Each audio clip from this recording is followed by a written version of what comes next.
Hello, I'm Jared Jones, a senior at Boise High School. Today I'm going to be conducting an interview in a unique way. I will be using Skype, an online communication tool, to talk with Mike Russ, the Chief Technology Officer of the EVSC, and Jason Bailey, the Director of E-Learning and Instructional Technology.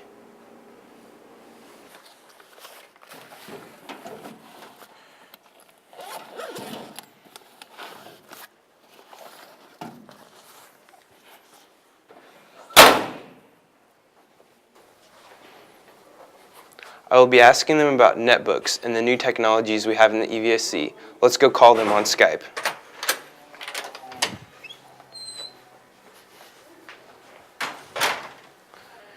Now I'm joined with Mike Russ, the Chief Technology Officer of the EVSC.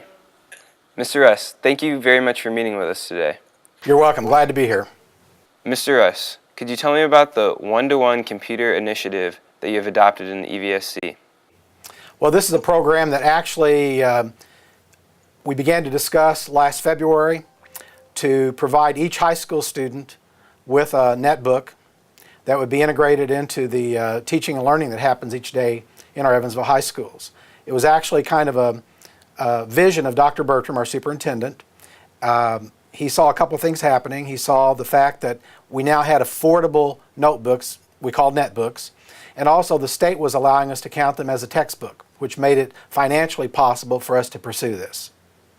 All right. Well, I noticed how quickly the whole netbook idea came around. Could you tell me why it was so easy to get the netbooks in the hands of students this year? Well, I'm glad you say it was easy.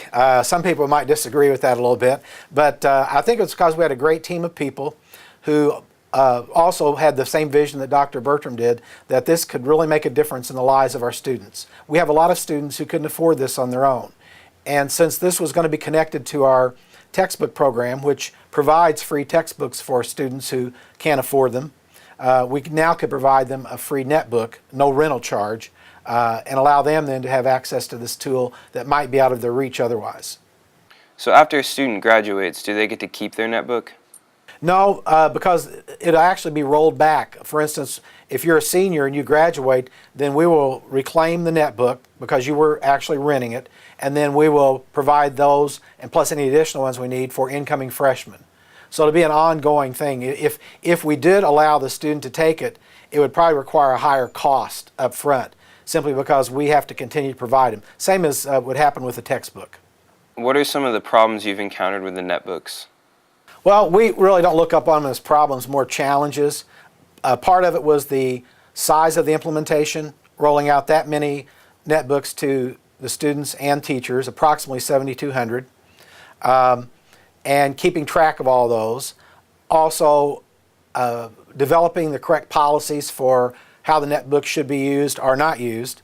And that's an ongoing thing too. We're working very closely with teachers and students and the e-learning coaches to make sure that we have policies implemented that allow students to use these in a positive way, but that aren't detrimental to their learning too.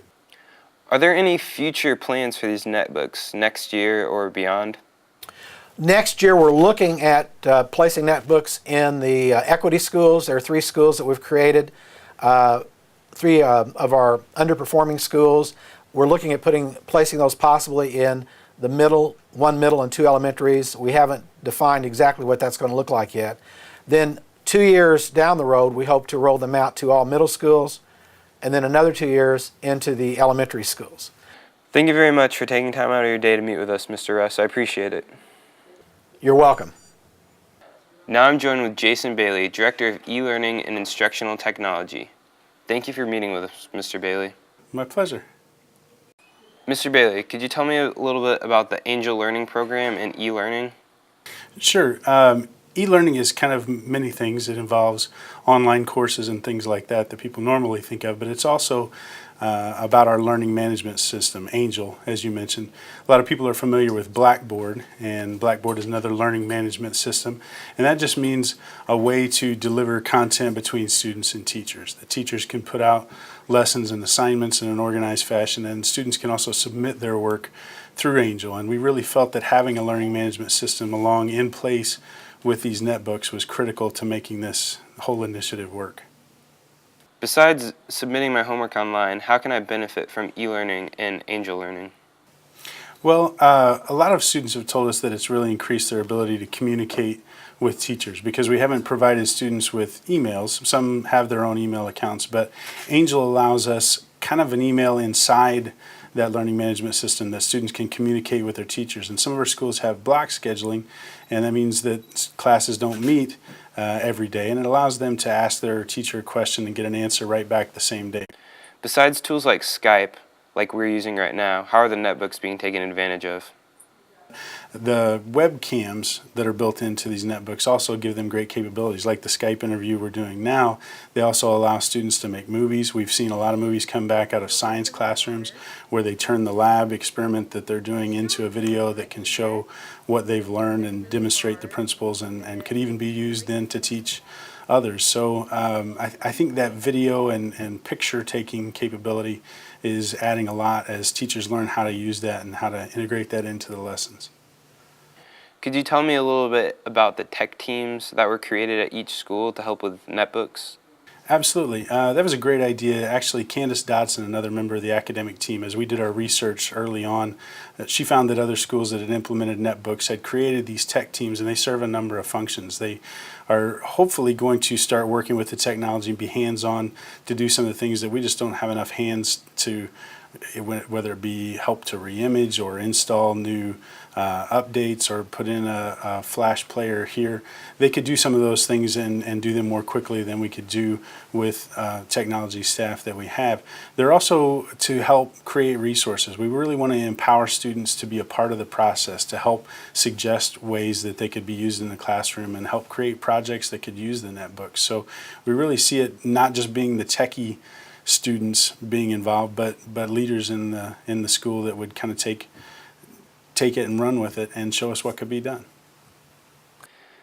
Mr. Bailey, thank you for taking time out of your day to meet with me. I appreciate it. My pleasure, and thanks for what you do and all the other students at the Community Link. It's a great project, and we appreciate what you do. Well, thank you. Reporting for the EVSC Community Link, I'm Jared Jones.